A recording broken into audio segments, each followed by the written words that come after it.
Hello, and welcome to PEP, Passion, Empowerment, and Perseverance. I'm your host, Graham Salinger, President and founder of Salinger Coaching Solutions.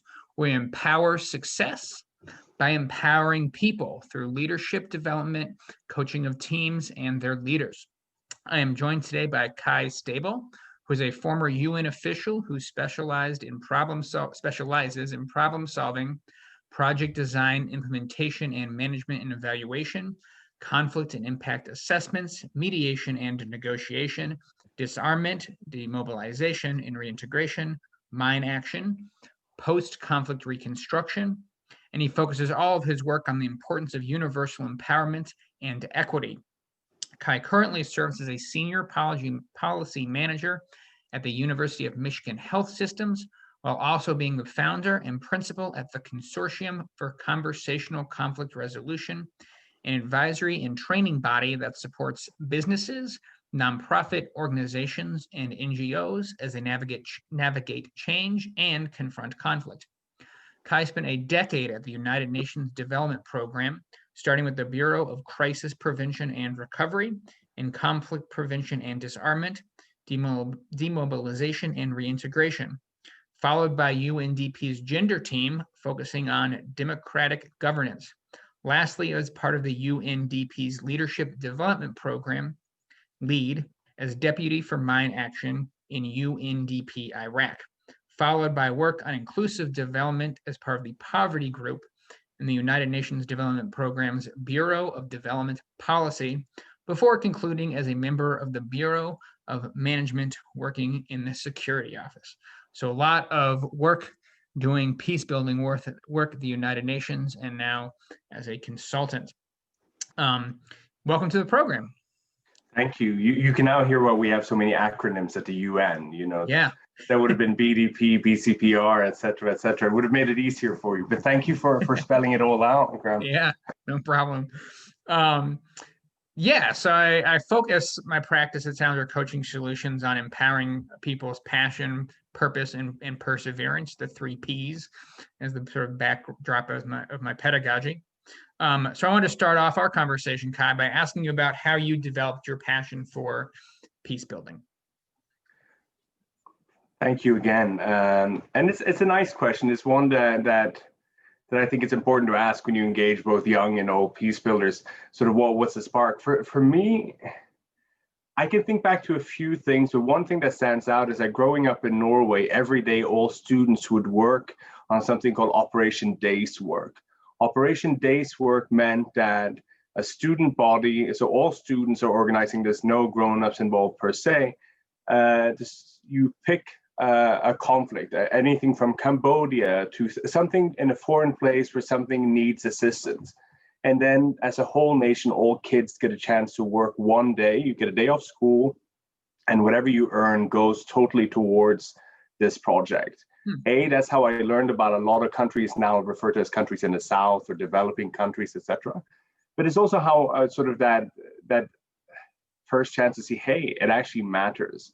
If you show a little bit of love and you give a little bit of time, which is your main commodity, and you try to listen as you engage with people, my oh my, it opens up for such a wonderful world. And that was kind of the thing for me, like as a kid seeing, hey, wait a minute, it helps. We can do this, engage me, and then seeing different conflicts, and then it grew.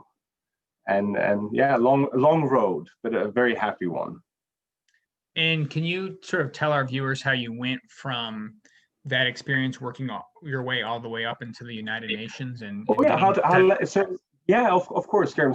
Sorry for stopping short. So for me, I had already done quite a bit of other things. I had worked removing landmines in the Middle East for some time already, and I'd gone back to university and I'd started doing my PhD. An old friend said, hey, the UN is recruiting for junior professional officers. And I thought, what is this? I had no real idea, because I'd studied peace studies, I studied conflict resolution. The UN had always been kind of a dream job, but seemed a little bit opaque and mystified. So when this opportunity presented itself, I looked in, and one of the position was with the Bureau for Crisis Prevention and Recovery, working on conflict. as part of the conflict team. And I thought, hey, I'm working on my PhD looking at Hezbollah, third-party engagement. How can we engage? Maybe I should apply, like this is the dream job. And lo and behold, I stumbled in and it worked. I got the job, got to then start out at the UN. So started at the low level as a policy analyst, and worked my way through a variety of different programs, but always very much focused on conflict prevention, conflict resolution. So getting the chance to work with, for example, the framework team working on negotiations and mediation efforts, both in Guyana and in Yemen. So getting to see how many different efforts are ongoing at the same time, seeing how many actors are involved. Great exposure to the reality of the work on the ground, seeing also sort of many of the things that we're now benefiting from having seen at that time. So we're seeing more women being involved in mediation. At the beginning, very few women were involved. Still very few women are involved in many senses. So getting to see that and seeing that that's a lacking, but also seeing pioneers already in that time shining a light and showing, hey, look at the difference of having this person here. So yeah, it was a great journey and an honor and a privilege to serve. I mean, to be an international civil servant and to embody the charter, for me, ultimate goal. And I will never sort of leave the charter. I believe in universal human rights. I tend to tell everyone from my oldest kid, my youngest kid is too young, but I would tell my oldest kid, even people you hate have human rights. And it's a tough one to swallow. It comes with what also from your work in peace building, which is reconciliation. Forgiveness is a little bit harder than it sounds. Mm-hmm. So yeah, there's a lot of work behind forgiveness. Yeah. So you don't need a PhD. You can get an MA and you can get in. You can also get into the UN through UNV and many other ways. So they need a lot of volunteers, a lot of people and volunteer doesn't mean necessarily free. They need a lot of people now to volunteer, get on surge rosters now during COVID and other things. So yeah, no, there's definitely opportunities to join that cause still. Yeah, and I know that one of your passions, both in working in the United Nations, but also in your consulting world and just in general, is as it relates to conflict resolution and relationship building, just in general, you're very interested in equity and inclusion. You sort of alluded to not enough women being in the mediation and reconciliation field. What drives your interest in equity and inclusion? And in your view, I know that's also a big thing that a lot of offices and companies do a lot of intentional work around diversity and inclusion training and trying to create equitable spaces. So what drove your passion to that? And can you speak to the relationship between creating equitable spaces and organizational effectiveness? So, I mean, two parts. So if I first talk about what drives my interest, why I'm passionate about it, and secondly, put it into an office context. So for me, it just makes perfect sense. I think it's a benefit of having grown up in a country where, although there's still many miles to go, to keep it in American English, but several kilometers left to go, even for us in our equity struggles, seeing what that means and what that meant, and seeing, for example, being here in the US and seeing the sort of paternalistic inherent misogyny that is here, and seeing what a big chain around not only young girls, but also young boys, young anything, young everybody. It really just, it's a tragedy that we are not saying everyone is equal. It contradicts all religions people aspire to follow. It contradicts, because they all say, everyone is to be loved. So, and there is space for it. And I think that's what really drives it for me, because growing up also in Norway, seeing this notion and being taught that the weakest link is your strongest link. So if you leave someone behind, that's still your weakest link. And how do you choose to treat that? And then when it comes to gender empowerment, sort of more so than creating space for different abled and other people in the workspace, the space for women who and girls who represent the other half. And how can you then have negotiations and mediations without respect for what qualities that bring? And I inherently believe that we all have sort of, let's call them for simplicity, feminine and masculine qualities, all of us. Mm-hmm. And it's important to have a good balance between these in order to do the mature and the right thing. Right. And I think therefore it's very, very important then to have the extremes. Like I would tell my son, it's good to vote for the anarchists, at least to get one into parliament. You need someone to say free transport for all. Like you need someone to pull in either ends, because if not, you're not going to have the same considerations. Mm-hmm. So and then work. Yeah, sorry. Did I cut you short? Were you going to follow up? No, I wasn't really a follow-up. I was just going to reiterate. It sounds like it's both, just from a deep sort of human point of view, it's just it fits your value system, but also like from a practical standpoint, you want a diversity of opinions, genders, backgrounds. But yeah, and this is where it pays off for a workspace, I think, which is a good sort of transition into that, because ultimately research, I mean, you can quote this a very famous McKinsey study that came out last year that puts numbers to how much more the diversity sort of brings into a company financially as well, or any kind of an organization.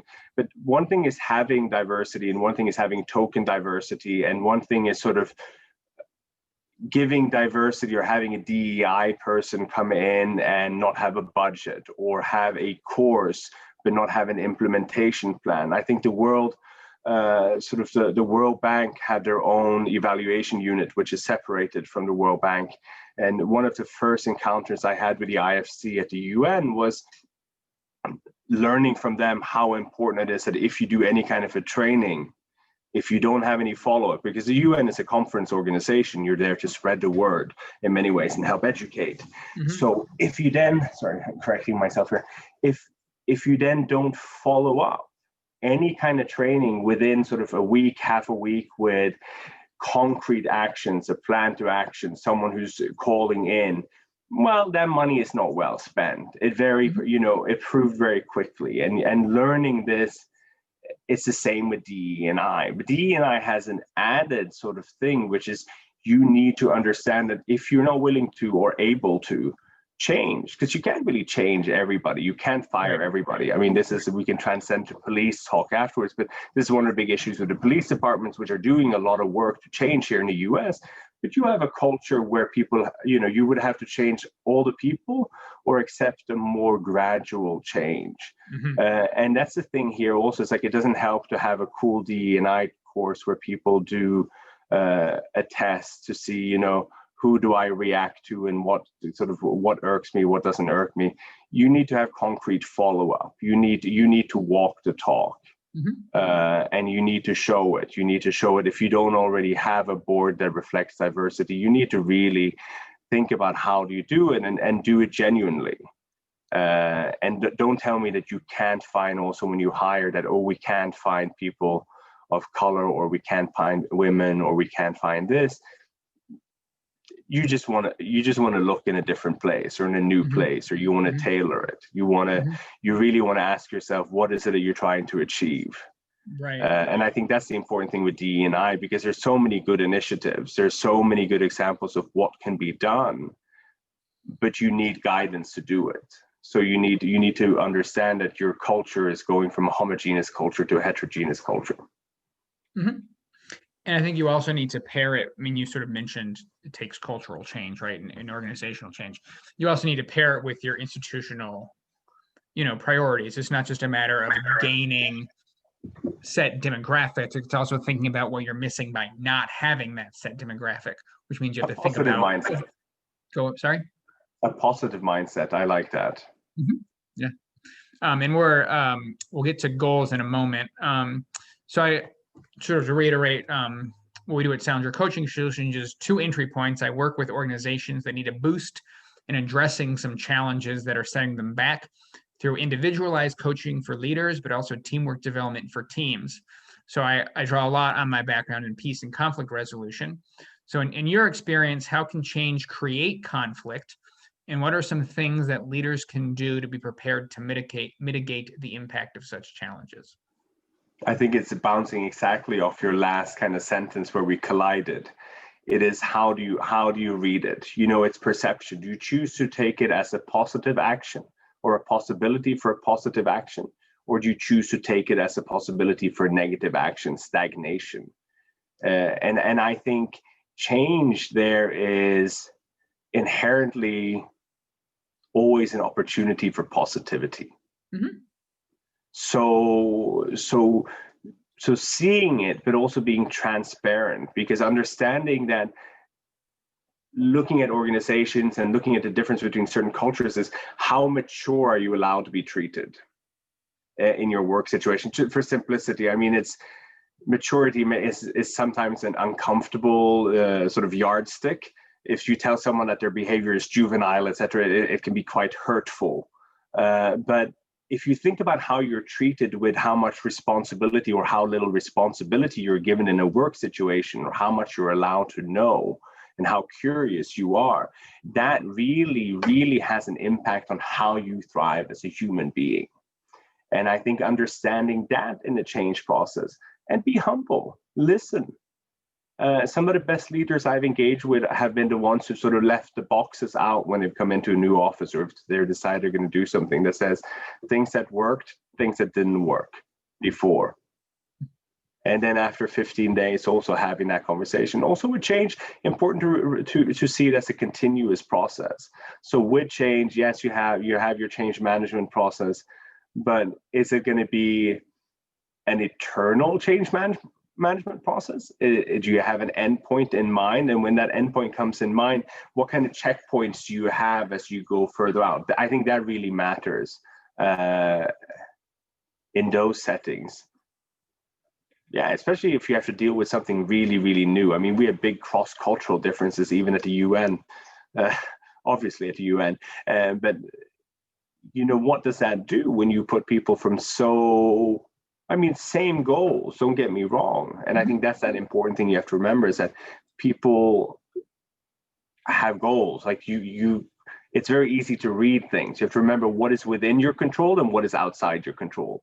What is within your control allows you to say, okay, maybe this person isn't out to get me or whatever, maybe I'm adding more to it, that kind of an approach. And I think it's the same here with change. Mm-hmm. Can you speak to some maybe examples of challenges and changes that you have seen in your career, and some success stories in terms of processes that you've gone through with people that you've worked with in dealing with changes and challenges? Yeah, for example, one of the things that I went back to do for the UN after I left was the course for special assistance to the resident representatives. So yeah, I did a course for the UN after having left that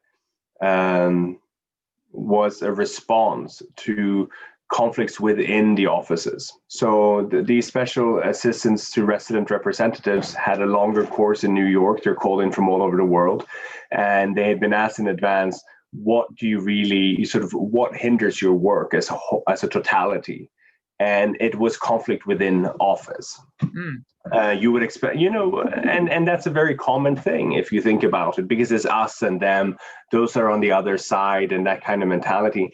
So with them having, having conversations with them beforehand and then talking with them during it and focusing again, I use something, sort of a square that I've kicked into you before as well, being sort of listening, analysis, focusing on the plural, soliloquy and dialogue, and helping them again sort of understanding the importance of listening in these cross-cultural settings and taking the analysis into these multicultural settings, even understanding in the US, people might look alike, but they're not alike, taking that to heart and really taking it to heart and listening and sort of doing that multiplicity of an analysis, but also then understand how you're perceived in that kind of a setting.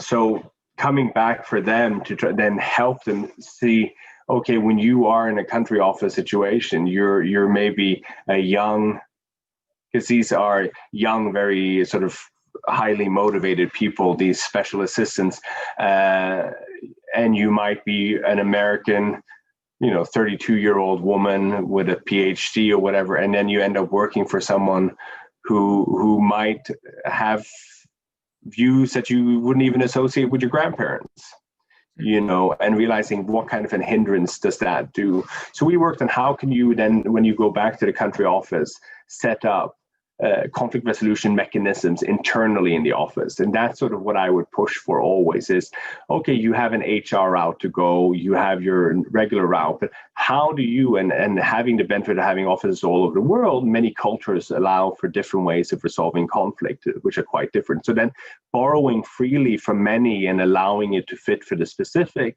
then talking about, okay, would a talking stick help you solve things? Like, do you say to every new employee when they come into that space that, okay, when we have an issue, what we do here is we walk to this corner here, and that's where we address it?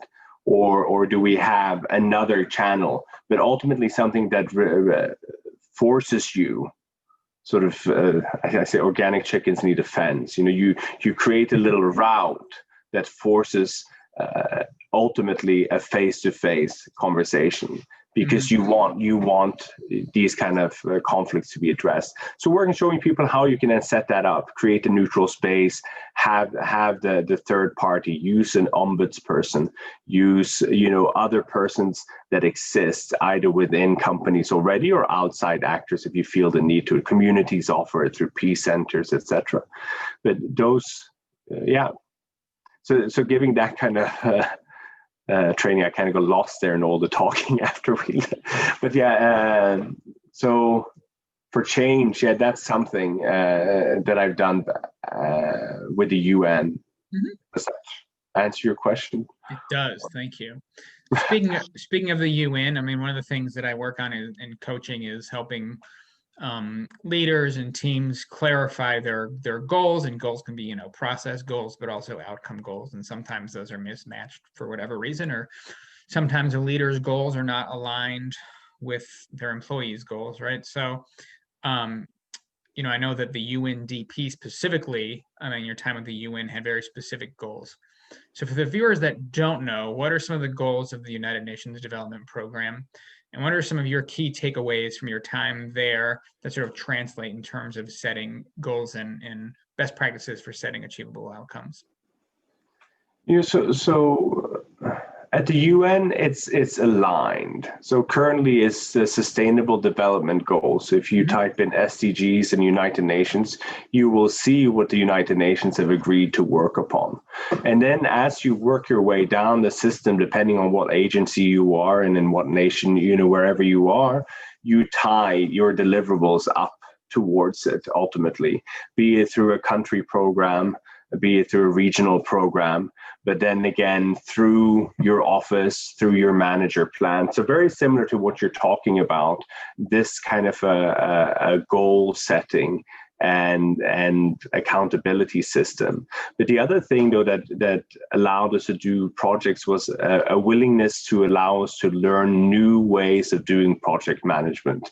So becoming certified, we became certified Prince 2 when I was there, is one management style, but also engaging with IDEO and other sort of new thinking organizations that allowed us to try prototyping in other ways to try to solve problems. Ultimately it comes down to listening again, but you're there to try and be the amplifier for whomever you're solving a problem for. So that then ties into whatever your goal is. You're there to solve a sustainable development goal, and the needs are quite screaming in some of these countries. So you really have to stay focused, and you have to understand that you're part of a bigger plan. You can't do everything. And that's also a tough thing, I think, for people, again, talking about that maturity thing and insight during a change process. So the UN offered a lot of insight there if you're willing to pay attention, so you could see how your contribution went towards the whole. And I think that matters a lot for the drive. And by way of background, what was sort of the process for establishing those sustainability goals in the first place? How were those worked out, and how did they become synchronous? Oh, this was a long process. It followed the Millennium Development Goals and some other goals. I mean, I have to admit, I've been a critic. There's many goals here, and these goals were set up after we had 15 before that, and before that we had other goals. It helps to drive the process, and it helps to create a relatable paradigm for people to enter into and understand. But ultimately, it is the human rights. It's a charter. And once you start peeling back, it is access to health, it's access to clean water. It's, you know, not having to live a life in conflict. You know, it's affordable and clean energy, decent work, and economic growth. So there's a whole slew of good ones, but it makes for you know, even focusing on corruption and consumption. So there's all these little avenues, but the fear I always had was that it would then allow donors and others, because it depends on funding. So, I mean, if you follow the news today, the Palestinian fund for the UN UNRWA is now 2 months short on paying salaries. I mean, and beyond that, can't pay for projects. So my fear with this sort of multiplicity is that people will have pet projects, and then those pet projects will be funded more versus other projects by donors. Like they will choose to focus on maternal health or focus, you know, certain winners. Didn't happen to that degree, so I'm very, very happy. But still, like it can be confusing, but it works. It helps to focus, and it is something that we're working towards. And I think it's doable. It just means that we have to compromise more. Those of us who have a lot. And that is a tough one to convince people of. It's not about so much about giving as about giving up a little bit too. Mm-hmm. There's always a balance between having goals that help create that alignment, but also create momentum, but also the ability, and there's a lot of coaching work and psychology work on this idea of agility, right? This idea of not being so fixated on the one thing that you only follow that path and then get sidetracked. I don't know if you've done a lot of work on, if you've looked at agility in your work, but I know there's a lot of work on flexibility. What role do you think flexibility can play in leadership and change management? Oh, I think almost everything. I mean, it's a humble approach to leadership. I think it's. I mean, you of course you have. There's reason why you are in charge, and and these things should shine through depending on whatever profession it is or whatever that role calls for. But beyond that, being human and being willing to listen and understanding that leadership is a team sport, not an individual action. Because you know, who are you if you lead really without anything? You're confused. Or someone who leads with fear. Right. And do you want to be that person? Because then when push comes to shove, well, they might just shove you over the end, you know, because you're not creating that space, and you're also hindering whatever goal you're trying to achieve from being achieved in perhaps in a quicker way, in a better way, in a more fun way. So yeah, for leadership, I think flexibility is incredibly important, because if you knew everything, wow, I have so many questions for you. You know? So yeah. Thank you. Yeah, as I read in your bio, you focus much of your career is focused on empowerment at multiple levels, right? So I've outlined my view of empowerment, right? Empowering people's passion, empowering people's ability to persevere when times are tough, and empowering people's sort of agency in addressing both their passions and their ability to persevere. What does empowerment mean to you, and what are some ways that you have empowered people in your career?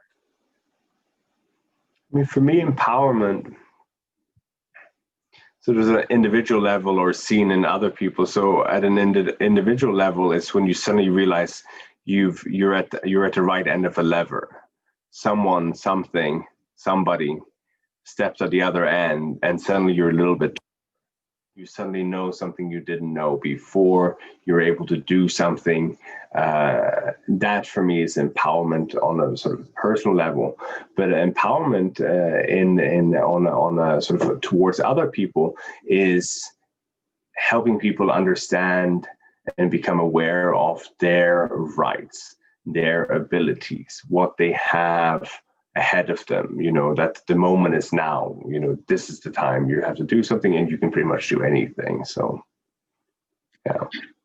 And sort of flip the question on its head. What empowered you, and what has empowered you in your career to help you get to sort of the level that you rose in the United Nations and beyond? What are some things in your life that have been empowering for you as Kai? So mentorship, so good role models, and role models can be almost anyone or anything, but setting role models and choosing role models, you don't need to know them. They might even have passed, but choosing to understand that you can never be someone else, because you can never walk, their life fully out. Their shoes are already gone. But sort of setting those kind of goals, I found that to be very, very empowering in my work. But having mentors who take time to listen to you and help guide you, and having then, and in talking about diversity, which we did earlier, is ensuring the crisscross then. So, providing a mentor that is different than a mentee is very, very important again here, because you want to see what is the difference, what is the leg up, what is the leg down, and therefore I think it's very important for the sort of white males who've made it not only be mentors for other white males, or particularly white women.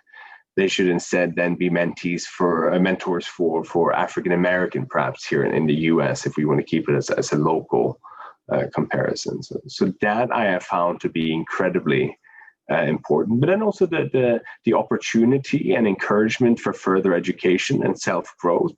I think that has been very, very important as well. So given the space, given the tools, I think everybody want to grow a little bit. They might say they want to grow a lot, but there's always a little bit.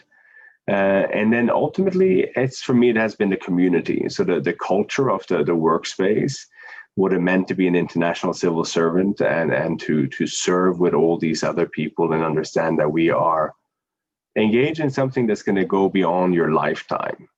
There are generational shifts. You can work on something that you will never see the end to, and be content with that, you believe that what you're doing in the present will have an everlasting positive effect. Mm-hmm. So those have been drivers for me that then helped me grow in my career and be who I was, and who I still am. And just to see so many people share your passions, I mean, that also helps. And to see that it doesn't matter, like they don't have to look exactly like you. They're from all over the world. And then traveling the world with the UN. I mean, if I can add one last thing, I said only 3, but like traveling the world and just seeing that we're all alike,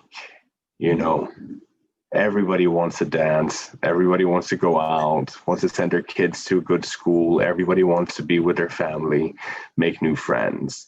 It doesn't matter. Like, we are the same. And to see that, and to see again, like how much power love can have over hate in any kind of situation, like being in a work situation or being in a conflict situation. So yeah, no, that's really what helped me grow in my career, I would say. And that last comment about common denominators and things that bring people together in love over hate, and you've alluded a lot to the impact and the empowering effect of listening. It's a beautiful segue to my next question, which is about dialogue. So you have a lot of experience promoting dialogue, both as a tool of building community, but also as a tool of learning and creating spaces that are both peaceful and just more effective and practical as well, right? So why is dialogue important in workspaces is the first part. And what lessons can be drawn from that as we think about the need, and I'm speaking in the American context, I apologize, but for a need for a national dialogue, and really it's a global one, in the wake of elections and ongoing series of social challenges facing the United States. So how can why is dialogue so important in this crazy world that we're in? Easy. It's easy. No, why is dialogue important in a workspace? Without dialogue, you have avoidance. Without avoidance, you're not moving, and you think you're not moving, but then suddenly you realize it's negative. It takes time, it takes energy, it takes everything away from you. Conflict costs companies so much money, and the sooner you're able to sort of take a stance, and not a negative stance, but sort of a positive stance. And as you say, like, empower the people that work for you, and then just sort of engage with that kind of a change through dialogue. And dialogue not being monologue, not being sort of a dialogue with a third party all the time, being a dialogue, and a dialogue where you talk, but you also listen. And I think that's a scary thing if we transition to the US policy, sort of policy environment, presidential environment, whatever environment we are. I'm glad I made a joke early on before the elections sort of were over, and I said the white Bronco will be driving for more than 2 hours for the public this time to watch. And I mean, we're sadly seeing it, and it further polarizes a society that's already polarized, a society that would really benefit from some sort of truth and reconciliation, even after sort of the civil rights work that was done early on by sort of the greats of Bayard Rustin and these sort of giants who struggle all the way towards their death, and seeing that this work actually was going down, not downhill, but receiving less and less funding, less and less support from the government. So I think in a country where that's already a trend, and where there's a choice when it comes to who do you want to listen to for your news, who do you want to engage with for anything and everything. And I'm not saying choice is bad, but it also allows you to take away stuff you don't like, And if you take away stuff you don't like, ultimately, you're not necessarily going to get all the things you need. And I think that's why here it's so important that if there's not a dialogue post this election, if it becomes we won, you lost, bloody hoo ha ha, and like you're seeing the memes, sort of, it becomes opposite of what you're telling your kids to do. So I think that's like an easy way to remember. It's like, how would you tell your kids to behave after they had won for the first time after whatever 100 years? Like how do you teach them to be good winners? And I think that's a difficult thing in a culture where I win, you lose, is the predominant attitude. And I'm a little bit fearful of what will happen next, in the sense that I mean, fearful makes it sound, not doomsday-ish, but sort of in the sense that there's opportunity to do good, but there's also opportunity through neglect to do far worse. And I think that it's the latter part that I'm scared of. It's trying to think, how can we as practitioners, as thinkers, and people who want to do good, how can we think outside the box, leave the room, genuinely think outside the box, and how can we proactively create that positive dialogue whereby forgiveness, love, and respect is part of it. Like Aretha Franklin, I mean, it's super easy to dance to that song, sing along, but once you sit down and start analyzing the words, right, she's speaking truth to power. And that is like, respect is a tough thing to do. And how do you do that? And in a country like the US, where there is so much opportunity, so much promise, but yet such a distraction. And it's, how do you then get through that distraction? Because time, there's only so many hours in a day. And if you can't get through it through mass media, well, then it becomes your individual opportunity as a person to person to start that dialogue with your uncle, your aunt, your mom, your dad, your sister, your nephew, your niece, whomever you want to start that conversation with, or friends or colleagues, but with one of respect, which I think is also important here, to think that people are not idiots because they chose a different side than you. And that for me was sort of, I know I say growing up in Norway, but it's like that, it's just a reality. But having had sort of grandparents come in and talk about the Second World War, during school, because it was an occupied country by the Germans for 5 years, and hearing how few people had picked a side. There were like this many communists and socialists and this many anarchists, and then you had like this many Nazis, and like everyone else were on the side. But once the occupation happened, it tipped, and like to continue being a teacher, police officer, like you have to be part of the society, you have to engulf. And then what happened after the war, we had a big sort of series of trials, and for people sort of to clear their names and understanding and seeing what that does to a nation and seeing that kind of an impact. You see similarities here. You can see similarities to this negative thought. Like it can go so many different ways. You can either fester hate and just leave it like a fireplace in the forest that you should have like properly cleared out when you left it and potentially start a forest fire, or you do the job right. And there's no shame in moving back. It's like chess. You can move backwards as well. The pieces don't have to go forward all the time. So going back and starting that dialogue, having more of a truth and reconciliation, having more of an open and honest discourse about what it means to be different in this country, but not making it sort of a woke conversation or making it where you have to apologize or pretend you didn't understand or pretend you didn't know. It's just very, very hard. And that's what everybody has to admit. It's been super, super hard. And now moving forward, there is, again, you can choose love. And I think that is kind of the case. You can choose to start that dialogue. And it needs to happen, because if not, I think you can then see someone else again swoop up on this populist opportunity that any nation so easily can be swayed with these days. And I mean, there's no difference between Northern or Western Europe or here. I mean, there is a big rise in populist parties and sort of more, sadder tendencies in policy where capitalist or sort of short-term goals supersedes the benefit and human rights of all.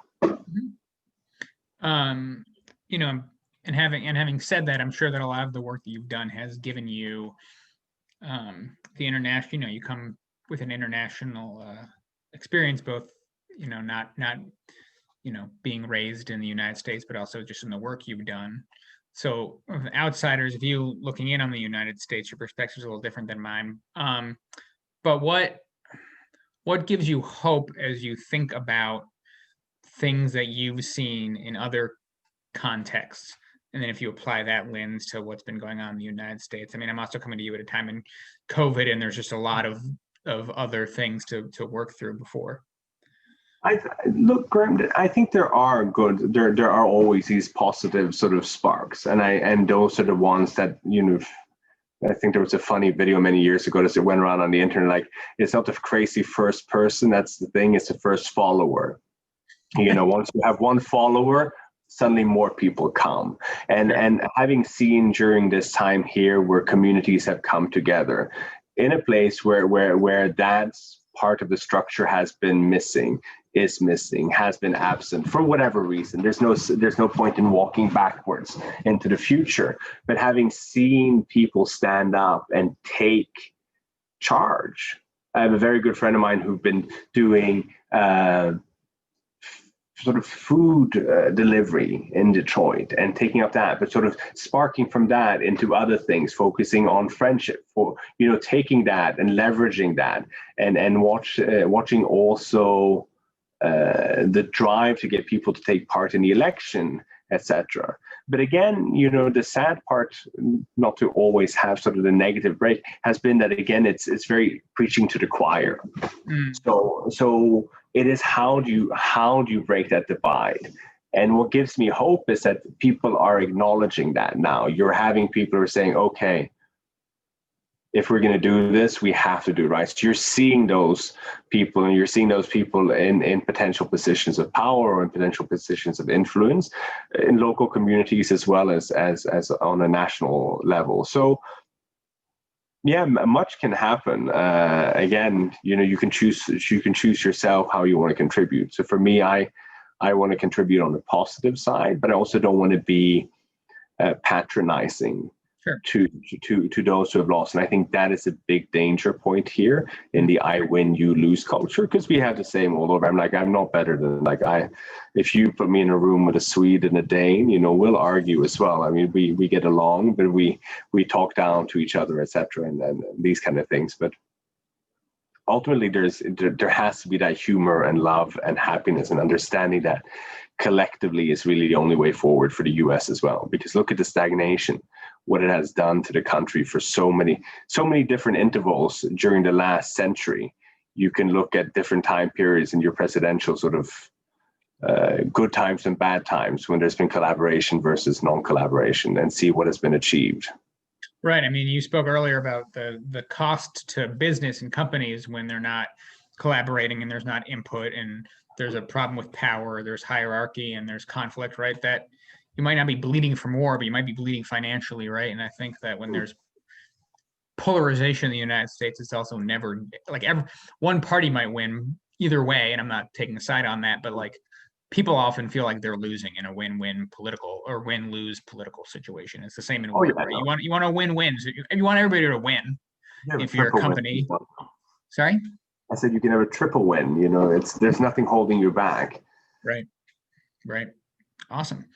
Is there anything I didn't touch on or ask you about that you want to talk about from your career, or your perspective, or just from anything? No. It's good to see you. I wish I had trimmed my beard a little bit more before, so I combed it down for you. I don't. I've hidden self-view, so I should maybe see if it has risen up while I have spoken to you, not to sound crazy.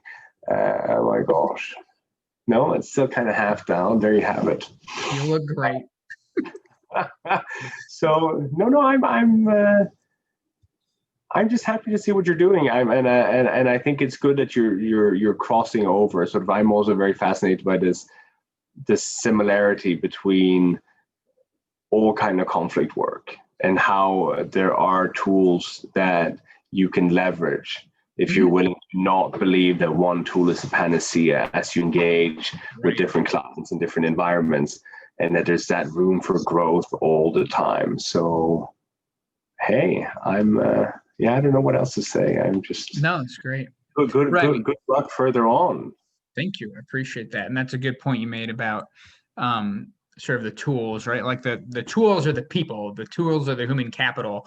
As a coach, I'm just there to sort of drive processes and give skills and enrich them with what they already have to be the best version of themselves, because everybody wants that, as you alluded to. So winning. Winning. All right. Awesome.